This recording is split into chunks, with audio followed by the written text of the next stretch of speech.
Given his age, 73, many are concerned about President Duterte's health, and the darkening of his complexion only adds fuel to the fire. Staunch critic and communist leader Jose Maria Sison claims it's a sign of a serious kidney problem. The president, missing at least 2 official events earlier this month, didn't help his case. Newly appointed spokesperson Attorney Sal Panelo, however, downplays these concerns, saying that the president is very strong considering his age, some ailments, and his punishing schedule. So tonight we ask, to what extent must the public know about the health of the president? Hello, I'm Mike Yoreta, and you're watching Square Off, Season 16, The Firm Debates.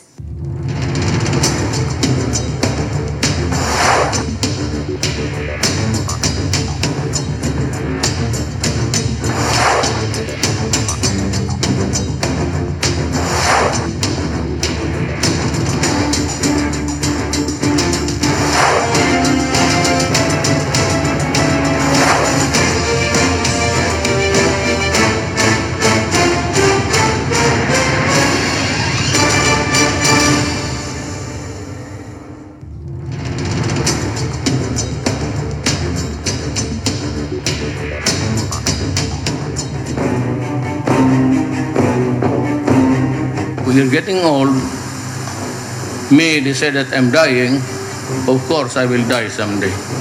Walang problema yan. Death should not worry anybody.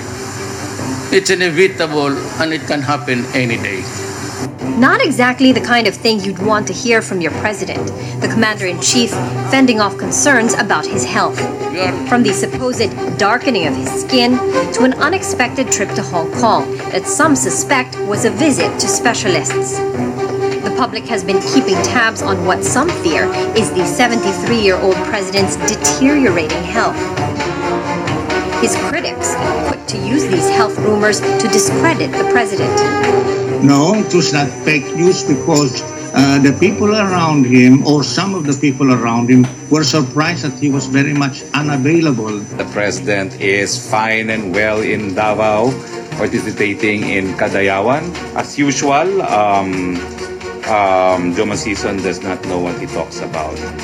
Earlier this month, the president finally gave a definitive answer.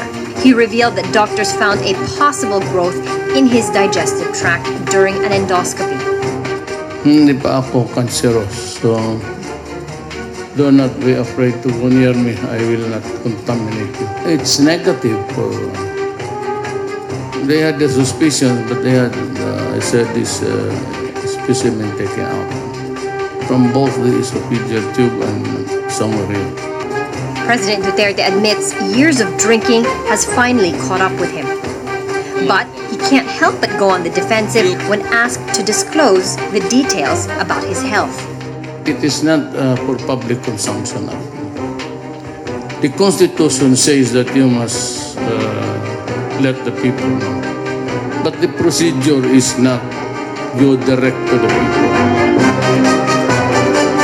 So, should all matters relating to the president's health be made public? Arguing for the affirmative side is the University of the East. Driven by excellence, integrity, and social responsibility, the next generation lawyers of the University of the East. I am a lover of law, of politics, of governance. I took up law not because it is a dream, but I think it is a God's calling on me. I've learned that law is not just something which is a tool, but really a powerful mechanism that we can use to make changes. I like reading different forms of literature, but mostly mythical, mostly on myth, in that I am majestic.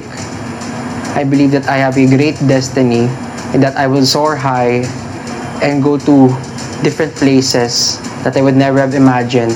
I took up law because I believe that I have much in my hands that I could do to change this country. I see myself as someone who would be a paragon to the good change of the legal system. I am a work in progress. I'm still working on my skills, my goals in life. I took up law because I believed in the law.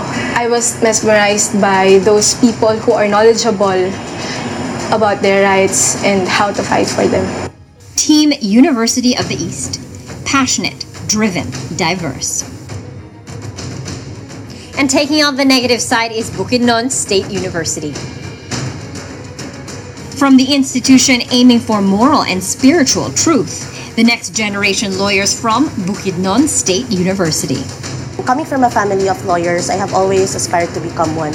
I have seen the action of my past family members defending other people's rights, and there is nothing more fulfilling than to defend other people's rights and represent them when they are faced with an ending problem with the law. That's what fuels me to hopefully become a lawyer. I would describe myself as a hardworking person. I take up law because I want to deliver the social justice to the minorities in the province of Bukidnon. I want to be a lawyer who is grounded with my principles in life and who still serves with the minorities in the society. On the negative, I am a straightforward person, but on the positive, I am fun to be with. I took up law because I wanted to achieve something big for myself and for my family and be sooner called an attorney. In today's age, this country has been more of a rule of men and not of law. So I want to uphold the rule of law. Team Bukidnon State University. Driven, intellectual, progressive. Let's now meet our distinguished judges. First off, we have attorney Leo Bernard Samaco, a senior associate at the V&A law firm. Next, we have attorney Patrick Velez. He's the president of 818 International Solutions and a senior partner at the Marcoleta, Julian Reyes, and Velez law offices. And presiding as our chief adjudicator this evening is Judge Mervin Jovito Samadan from the Regional Trial Court Branch 40 in Dagupan City. We're using a modified Oregon-Oxford format. The debate is between two sides, the affirmative and the negative, with 3 members each. Each debater from the affirmative side argues the necessity, beneficiality, and practicability of the proposition, while the counterpart debaters on the negative side oppose these arguments. Each debater is given 4 minutes to deliver a constructive speech and rebut the previous argument. Each debater is given 2 minutes to interpolate or cross-examine the opposing debater. Only categorical questions may be asked.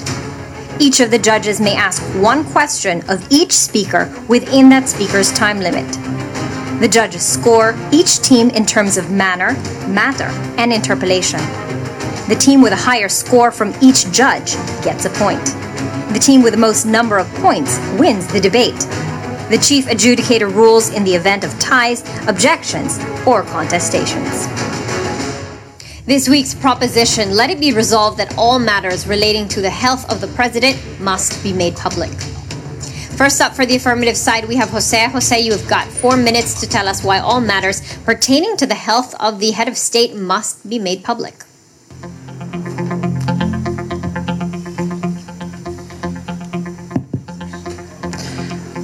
The President's position is of paramount importance as he leads the Philippines 24 days a week and 7 days a week.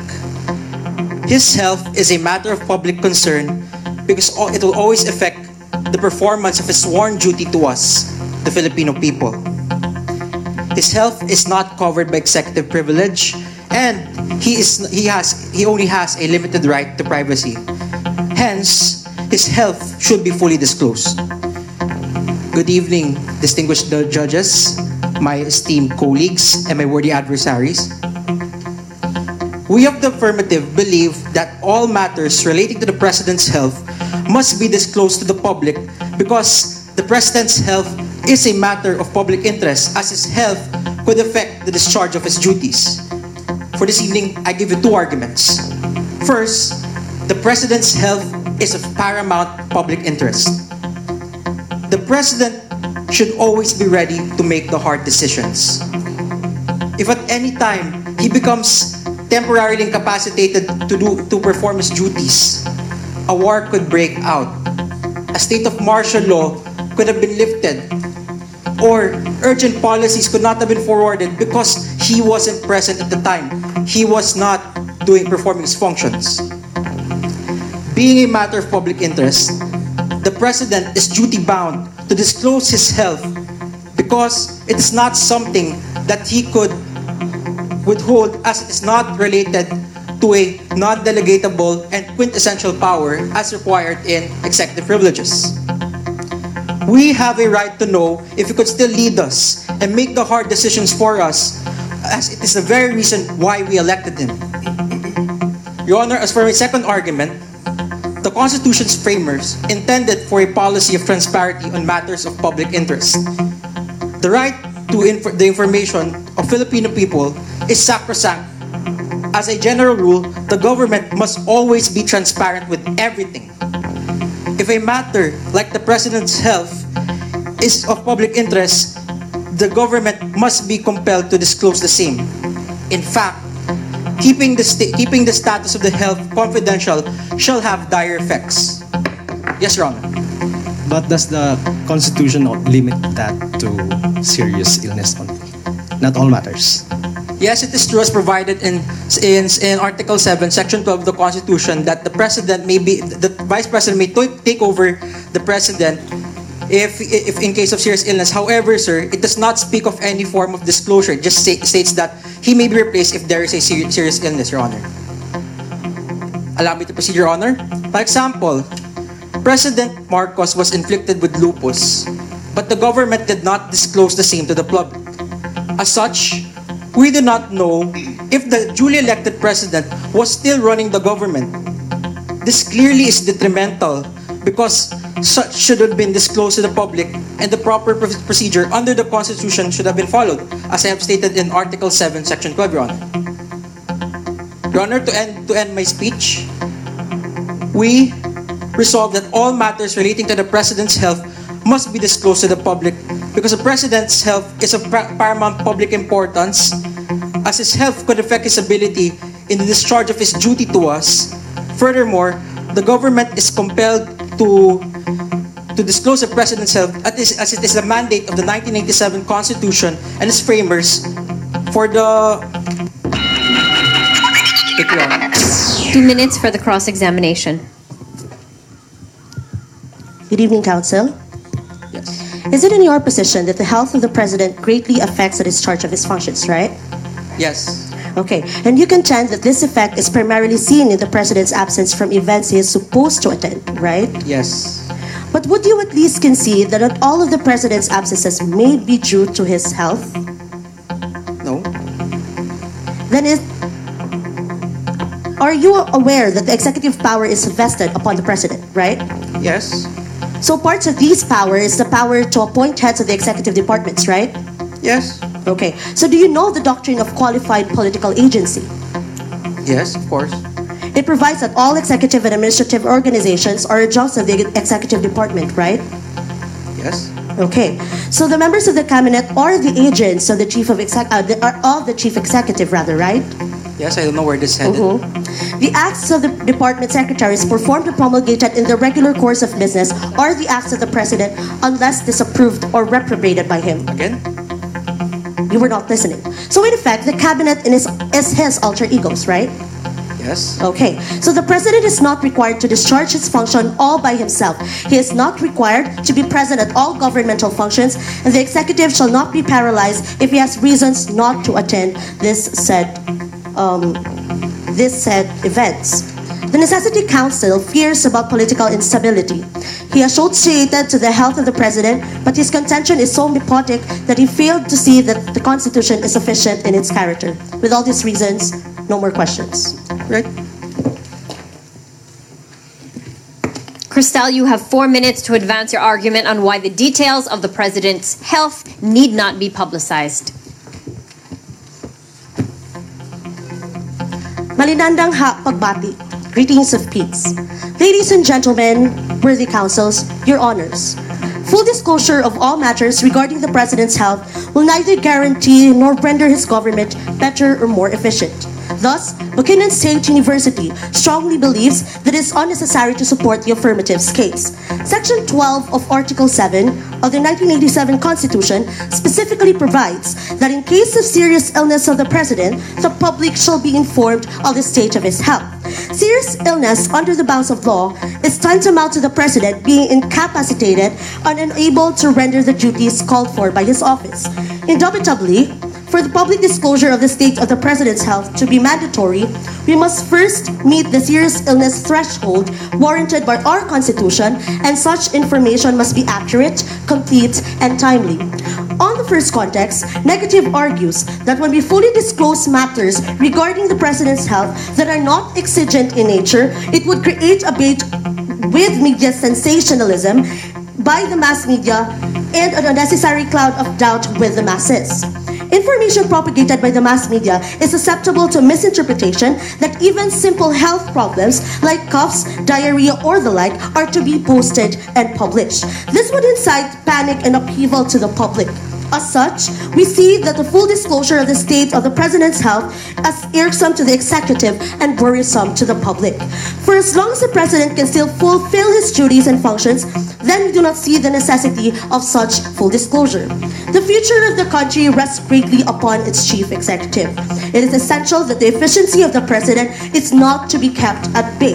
The office of the President is still and has always been effective. Our democratic institutions are well in place. Yes, Your Honor. Madam Speaker, would you agree with me that the definition of what would constitute incapacity to perform public office was left there deliberately vague by the framers of the Constitution? Your Honors, it is explicitly said in the Constitution that serious illness will only be the reason as to when such will be disclosed. So, Your Honors, serious illness will later on be discussed under my instructives. So, in fact, there has never been a judicial controversy regarding the constitutional provision because there is no problem nor has there has been any controversy arising therefrom. Why create a controversy now? Is this not a personification of politics? We would create chaos rather than stability, of which we need not at this point in time. We have to remember that the basic function of the executive branch is not solely lodged upon the President alone, as held in the Mihilio versus TIDCorp and Board of Directors. In Marcos versus Manglapos, the executive is described to have a unique role and nature which is crucial. Full disclosure of the state of the President's health would disrupt the fulfillment of this unique and crucial role. This is premised from the case of Neri versus Senate, which held that certain information must, as a matter of necessity, be kept confidential in pursuit of the public interest. With all these reasons, Your Honors, negative stance. 2 minutes for the cross-examination. So, Madam Speaker, Yes? do persons get sick? Yes, of course I do. And as a rule, persons who get sick only know they're sick when they seek medical attention, right? Yes, of course. A person who is sick may be bedridden or hospitalized, right? Yes, arguably yes. As a rule, you know that you have to inform your office or the people in your office that you are sick. As provided for the Constitution, only in cases of I'm serious speaking illnesses. about a regular office. Yes or no? Arguably Yes or no? Arguably yes. There's some functions that only certain people can do, right? Yes. But on the In case of the such- President, he can delegate this. I'm not asking you any questions, Madam Speaker. Mm-hmm. And such, the mayor can perform functions that only he can do and the vice mayor can't, right? Mm-hmm. How about the congressman? Mm-hmm. How about the senator? Where are you heading with this? Just say yes or no. Yes. How about the president? Yes, but ultimately he has executive secretary. No, I'm not asking. I'm not asking for your advice, Madam Speaker. And if the president is sick and nowhere to be found, could the vice president immediately exercise the powers of the president? He is not dead, so there is actually no Yes, way that yes this or can no. actually- I want a yes or no. Arguably qualified yes. The answer is no. There must be a delegation that the president is incompetent before the president could take stand. That's an all. assumption. Thank you. Let's now hear from the second affirmative speaker, Nichelle. You've got 4 minutes to tell us why it would be beneficial for the public to have full access to matters pertaining to the President's health. Promises of change are bound to fail without a healthy leader to ensure the same. Your honors, members of both houses, ladies and gentlemen, good evening.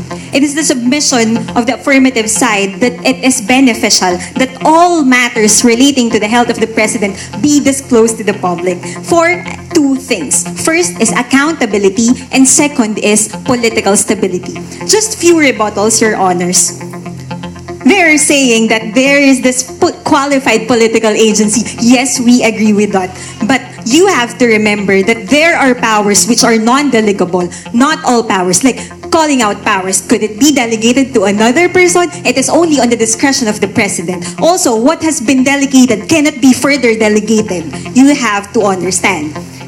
Second, as to the serious illness, the intent of the framers, as what pointed by our adjudicator, is that it is to be left to the determination of future Supreme Court and cases to be determined with regard to that. Yes, Madam Your Speaker, Honor. would you agree with me that the question of what a serious illness is, as defined as provided in the Constitution, should be a political question and not to be decided by the Supreme Court? It is clear in the intent of the framers upon the words of Commissioner Ople. Furthermore, the illness is anything that seriously inconvenienced in the conduct of duties as President, and let us leave it to the future Supreme Court with regard to that. So, on to my points. First is accountability. Section 11 of the Constitution, Section 1, Article 11 of the Philippine Constitution stated public office is a public trust. And with this, the President exclusively exercises the executive power. Public office in the case of Laurel versus Desierto says that public office is the right, authority, duty created and conferred by law, wherein an individual is invested with some sovereign powers to be exercised for the benefit of the public. We, as the people here, invested to the president certain amount of sovereign powers. So we have to understand that the accountability on the part of the president should be on the exercise of these powers, and it could only be ensured once he is alive and he is healthy both in mind and in body. So, with this, disclosing all matters regarding his health is part of accountability. It is part of the accountability to the office and to the people where sovereignty resides. Second is political stability. Politics is a two-way relationship between the government and the people. Under the Constitution in line of jurisprudence, the President exercises certain powers like executive power, control over his cabinet, veto, power of appointment, and I can go all day long discussing to you what are these powers. But again, in certain cases like Kilusang Mayo Uno versus Director General, Colayan versus Tan Godani versus Senga, the powers of the President has been said that it has powers over the executive department, the bureaus, and over the military. And on the part of the people, on the two-way relationship, is that representation and participation. It is the foundation of democracy, Your Honors. And we have to understand that we elected the President to make hardline decisions for us. If ever the President is bedridden or is not healthy, someone else will take his place. Someone else who we did not elect for that matter. 2 minutes for the cross-examination. Good evening, Counsel. Good evening. Your side of the bench argues that all matters relating to the health of the President should be made public, correct? Yes, of course. Your contention is that disclosure of all matters on health of the President is an exercise of the right to information, correct? Yes. But you are aware that the right to information is not absolute. Yes. Would you agree with me that information on all matters of health without proper prognosis, if propagated by the mass media, is susceptible of misinterpretation? By the mass media? No, your policy, Counsel, yes or no lang. Your policy does not even distinguish as to what would constitute less serious or serious illness as that provided for by the Constitution. All matters should be. Would you agree that the health matters without not exigent in nature would only create unnecessary cloud of doubt to the masses? It would not. But your information is not even has not even laid down as to what would constitute sovereign serious powers. Illness. You're aware. Moving on. You're aware of the counsel. current regional political and economic condition, correct? Of course. So your side of the bench argues that all matters relating to the health of the President should be made public. Do you mean to say that the whimsical proposal of the public of the uncalibrated inquiry of illness should be our primary concern considering... From the public. Yes or no, Counsel? No. On the context of military rules, do you sustain that exposure of the current health condition every now and then of the Commander-in-Chief is beneficial to the public to the extent that to the extent of vulnerability to our national security? Your Honors, the affirmative has in their premise deemed that satisfying the public demand over the uncalibrated inquiry of illness of our President is far more important than preserving our national security, which in all sense is also our public interest. No further questions, Your Honor.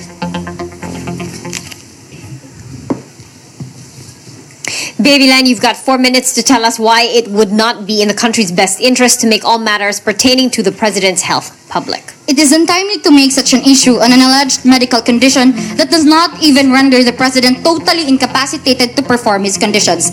Maayad haal daw, Your Honors, counsels, ladies and gentlemen. We on the negative side submit that the policy presented by the affirmative will bring more harm than benefits.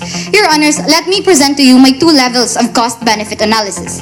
The public disclosure of the President's health issues will not be beneficial. First, to our public interest in preserving our political stability. Second, to our national security.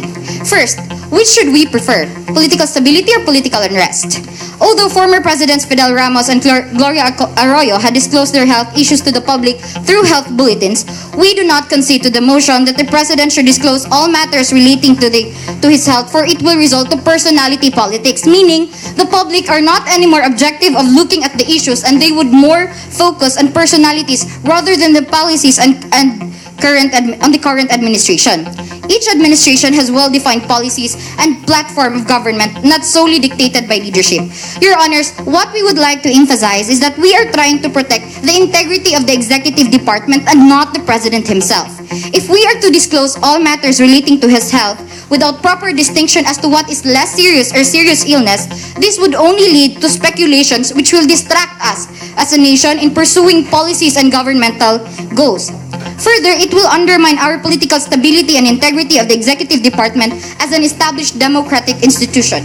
To disclose all matters relating to the President's health serves no true benefit to sate the public's curiosity. Prudence thus dictates that we take a precautionary stance in the preservation of the executive department paramount over whimsical proposals. Yes, Your Honor. How do you determine if it's serious?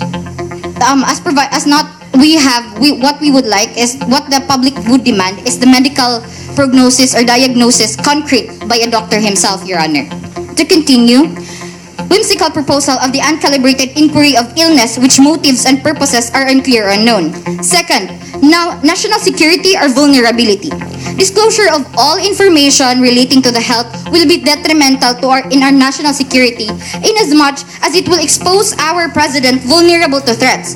Your Honors, it is the basic military rules that it is not strategic to expose the weaknesses of our Commander-in-Chief, given that it will only be a threat to our enemies, insurgents, real rebels and communist groups, and to those who have ill nations against our country. The case of Legazpi versus Civil Service Commission supposes that in the final analysis, it is for the courts to determine in a case-by-case basis whether the issue of interest to or affects the public. Well, in the case of Chavez versus PCGG, it was held, however, that the people's right to information and full public disclosure is not absolute, and one of its recognized restriction is national security matters. Considering the current regional economic milieu, the demand for public disclosure of the President's health record is evidently uncalled for. Our President has proven himself capacitated to fulfill his duties, irrespective of the allegations against his health. With that, we are proud to oppose. 2 minutes for the cross-examination. Madam Speaker, good afternoon. Is the executive power vested to the executive department? Yes. No, it is the President of the Philippines. Are you aware of the President's health? The President himself is in the executive department, Madam Counsel. It's not in the whole executive department. So enough. Are you aware of the President's health as of the moment? Qualified, yes. So, actually, it's not yet disclosed. Are you aware of the incident of President Marcos' sickness at the time of his presidency? Madam Counsel. Are you aware of the incident of President Marcos? You were not able to lay down the policy on what would constitute. Are you aware of the President Marcos' sickness at the time of his presidency? Yes or personality politics, no. Yes or no? Yes. Actually, he has lupus at that time. It was not disclosed. That's personality politics, Madam Counsel. We are treating the administration subjectively. Madam Speaker, does a bedridden president can exercise his The current function? issue is on the present administration. Why are you discussing about No, it's just President say Marcos? yes or no. That is President Madam personality Speaker, politics. does a bedridden president can exercise his function? He's not. Our president is not bedridden. No, Your I'm Honor. not saying that it is a president. That's but personality if politics. A We are in the president has mount- been bedridden. Our proposition Can he dictates- exercise his functions? No, Madam Counsel. Of course, he cannot. Then, does the disclosure hurt his right as a person? If ever he has a serious illness. If ever or he if has ever a serious he illness, has Madam any Counsel. kind of illness. Yes or no, Madam Qualified Speaker? yes, Madam Counsel. All right. Is the government full of secrets a good government? You were not able to, No, to yes even lay or down no the policy again, on what would Madam constitute Speaker. a serious illness. Is Now the you're discussing government about full of good government. secrets a good government?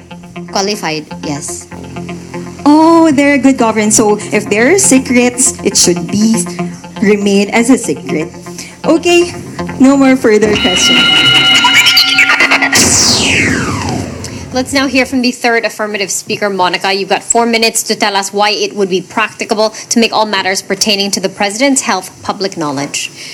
We are a democracy and sovereignty resides in the people. And to the people, services are due. We elected the president to make all the hard decisions for us, to represent us, and to protect us. Ladies and gentlemen, good evening. 3 key points to establish practicability. First is genuine public concern, manner of disclosure, and is such disclosure acceptable? But before that, let me rebut first some few points from the negative side. The entire case is based on political assumptions. It's also based on the assumption that we defined media as the outlet where the health of the president will be disclosed. But we never said such thing. Let me remind the negative side that the practicability will come at the last speaker. So I will be the one who will tell how this matter will be disclosed. Now, we have the FOI and the executive, FOI for the executive department for that. And we also have the writ of mandamus where we can compel the government to comply with the right of the public to information. Now, on to the first argument, genuine public concern and interest. Serena versus City RM held that in a democratic society like ours, the free exchange of information is necessary and can be possible only if the people are provided with the proper information on matters that affect them. 2 requisites must concur before the right to information may be compelled by writ of mandamus. First, the information sought must be in relation to matters of public concern and interest. Secondly, it must not be exempt from law by operation of the constitutional guarantee. Clearly, the President's health is by operation of law for public consumption as is in Article 7, Section 12 of the 1987 Constitution. Yes, Madam Speaker, wouldn't you agree with me that it would be more practical if you can invoke Section 12 of the Article 7 of the Constitution only in the most compelling circumstance, considering that it would result in a constitutional crisis if you would use such section? Thank you for your question, Your Honor, but the framers of the Constitution was clear in telling that it should be the Supreme Court that should determine the seriousness of the illness of the president. They may implore the aid of expert witnesses or expert testimonies from medical doctors to determine such. But it is not for us to say that the Supreme Court cannot exercise that when the framers of the Constitution deliberately said that it is for them to decide. Okay, as to the first requisite, going back, public concern and public interest covers a wide range of issues that the public may want to be familiar with especially those issues having a direct effect on them. Every decision of the president affects the country. As such, the health of the president falls within the ambit of public concern and public interest because it directly affects the services due to the public. Next, as to the manner of disclosure I have given to you a while ago, first is the FOI and the writ of mandamus.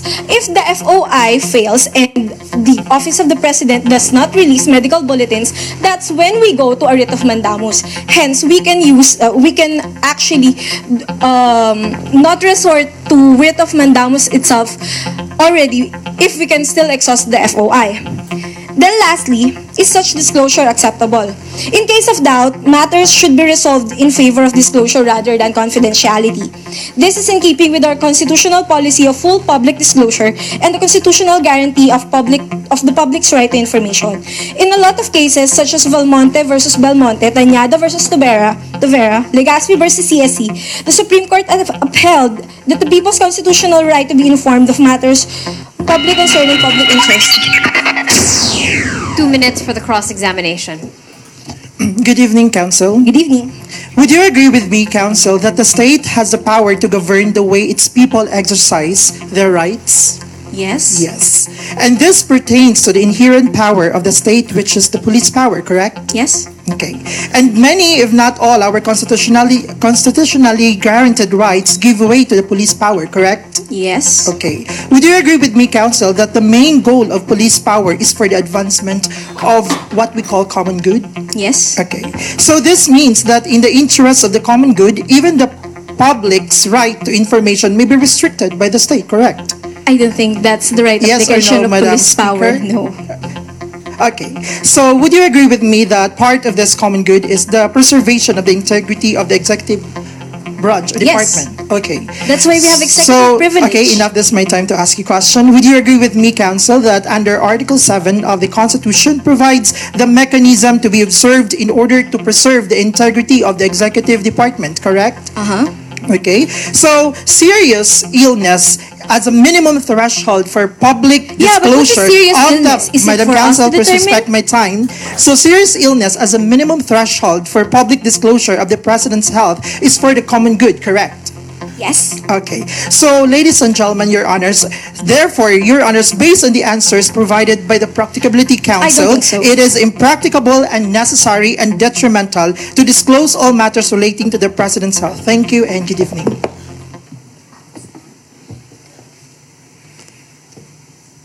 Okay, James, you've got 4 minutes now to tell us why it would not be practicable to make all matters pertaining to the President's health public. Change is good, but change for change's sake will not better the nation. Your Honors, Councils, ladies and gentlemen, allow me to greet you in the Bukidnon dialect, Madagway had daliman, a beautiful evening. Before I proceed with my constructive, allow me to refute some arguments made by the affirmative side. First, they claimed that this would result to a political instability and they associated that particular problem to the health of the President. But it is very myopic because they failed to realize that the Constitution itself is presumed to be regular and presumed to provide all these problems from the past, present, and the future. Second, the Necessity Council fears that the political instability would result also to the particular unnecessary and this would result the presenting of the medical result of the president would result to political instability as they mentioned.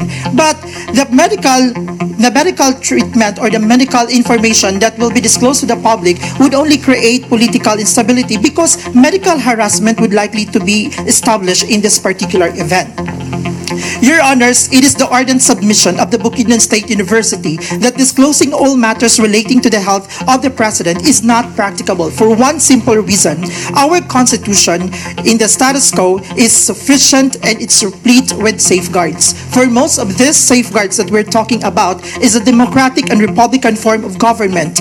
Ours is unlike the totalitarian government where the fall of the head of the state is tantamount to the collapse of the nation. We have to remember that we have separation of powers and the Constitution provides an elaborated system of checks and balances. Second are the constitutional mechanisms enshrined in Article 7 of the Constitution under sections 8, 11, and 12 which provides, yes, But you would agree that there are some presidential prerogatives that only the President would be able to perform.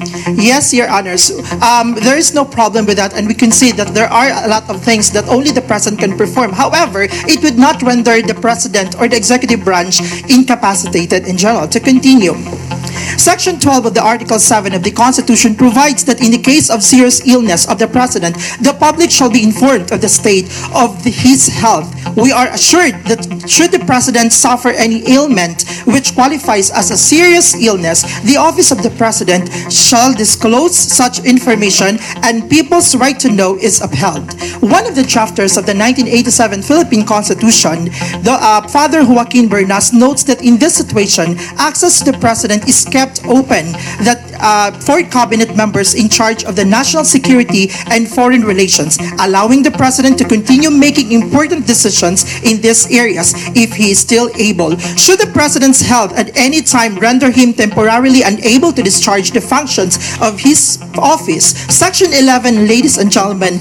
details the process of which he may temporarily cede such powers and duties to the Vice President as acting President. It also safeguards against a government crisis due to President who may wish to cling to power despite a debilitating ailment and is unwilling to concede his inability. Lastly, Section 8 of Article 7 contemplates a succession plan should the President's health render him dead or with a permanent disability to discharge his office. With the previous enumeration of the constitutional warranties, Your Honors, it is already clear that the status quo is sufficient to ensure that the government will not become inutile whatever the state of the President's health. Thus, to insist in its practicability in order to mollify the questionable motives and purposes of whimsical curiosity as being enshrined by contention of affirmative side is grave disservice to our contention. With that, Bukidnon State University is proud to rest its case.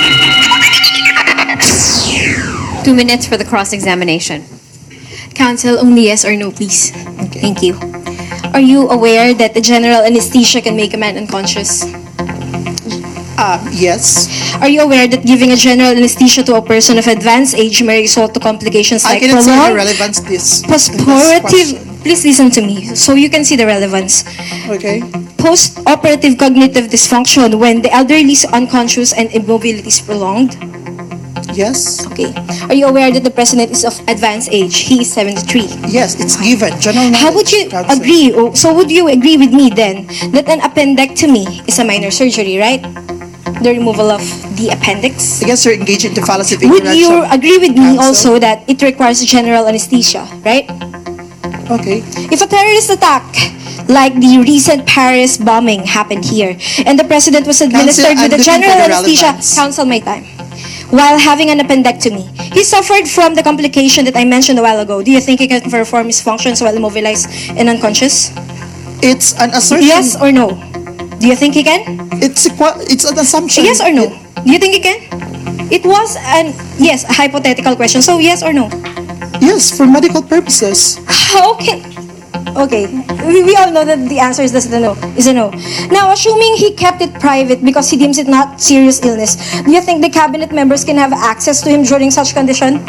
You failed to check Section 8.